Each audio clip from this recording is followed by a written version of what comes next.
What's up everyone, Danny Lightning back with another CSR2 video. Today we are going to be checking out the brand new Elva M1A by MSO, and this is a really cool car, guys. We're going to do a stage 5 shift pattern and tune.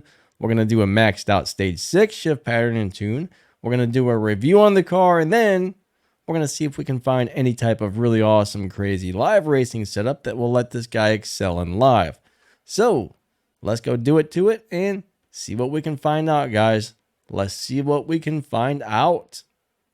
Thank you to Nitro for CSR for letting me use your account. I'm on my buddy Nitro's account today, which allows me to make videos like this for you guys. All right, so if you have the car 100% maxed out, this is how you're going to shift it, and this is how you're going to drive it. So nitrous all the way to the right.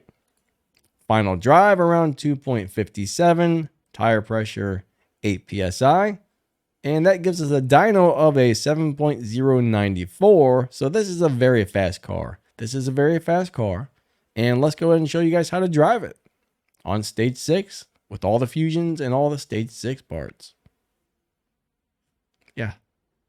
So to drive it when it's maxed out, I think what we're going to do is let go of the gas pretty much exactly on number 1, try and get a perfect start. After it launches, instantly shift into 3rd gear, so 2nd, 3rd nitrous as fast as you can, and then all shifts before the red line after that. 3, 2, 1, go. 2nd, 3rd nitrous, 4th, 5th, 6th, 7th. And if you get your shifts just right, you'll run something like a 7.05 or a 7.06. Unfortunately, the car is not much of a dyno beater. That run was a little bit slow. We got a 7.103, but yeah, you can run a little bit faster than that if you get your shift pattern just right, which is very, very hard to do on this car because it does shift very quickly. Okay, now if you only have stage 5 parts and no stage 6 parts installed with all the fusions, we're going to go ahead and show you exactly how to drive it on stage 5 with all the fusion parts installed. All right, don't forget to hit that like button and subscribe to the channel. That really helps out your favorite YouTubers. So guys, hit that like and subscribe. Maybe share this with your friends. That would be amazing, just like you guys. All right, let's go do it on stage 5.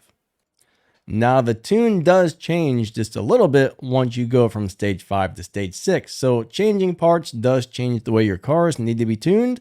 That's why you can't really copy other people's tunes exactly unless your parts match theirs. But anyways, all right, so we got the nitrous on 248 and 2.9. Am I still recording? Yeah, I hit a wrong button there. We got the final drive on 3.40 and tire pressure on 0/100 with a dyno of a 8.595, and we still have over 2,000 Evo points on stage 5, which is pretty awesome actually. That's pretty awesome actually. But to drive it on stage 5, guys, you can either do a single early shift in the 2nd gear, or you can do the double early shift and get into 3rd as quickly as possible. And my times are varying so much on this car, I'm not really sure which one is best. This is a very, very hard car to get really good times on. This car is not easy to drive on stage 5 or stage 6, but basically, we're going to drive it something like this. All right, so there was 2nd, 3rd nitrous. All right, or you can always just do 1 shift in the 2nd early and then hit your nitrous. And so far, I will say, I'm not loving the car.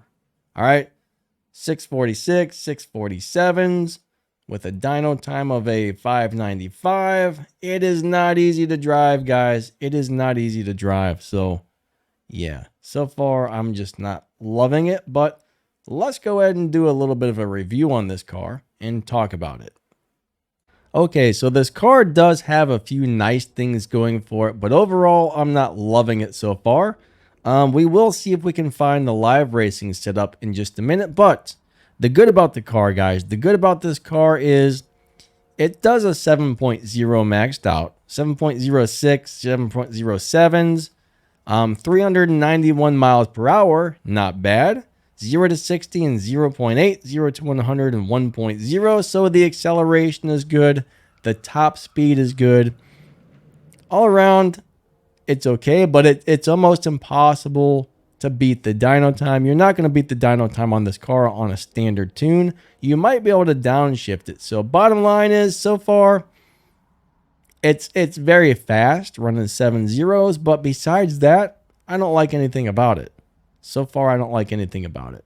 It will beat Tempest 1, Tempest 2, Tempest 3. It'll beat all the bosses if you get enough parts installed on it. So, in my opinion, it's fast and it'll beat the bosses. All right? Those are the two things it actually has going for it. But besides that, so far, I don't like the car at all.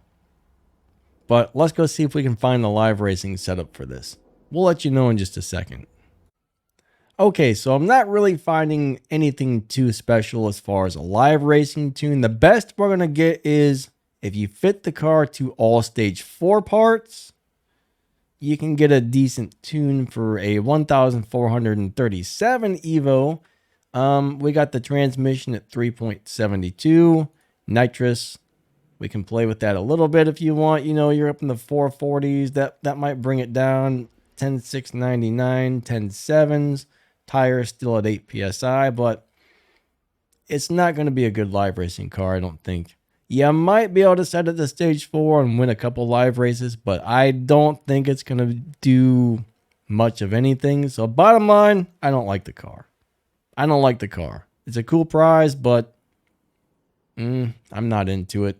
All right, guys, I think that wraps this video up. Don't forget to hit that like button, subscribe to the channel, share this with your friends, and we will catch you next time, all right? Lightning out. See ya. Have an awesome day.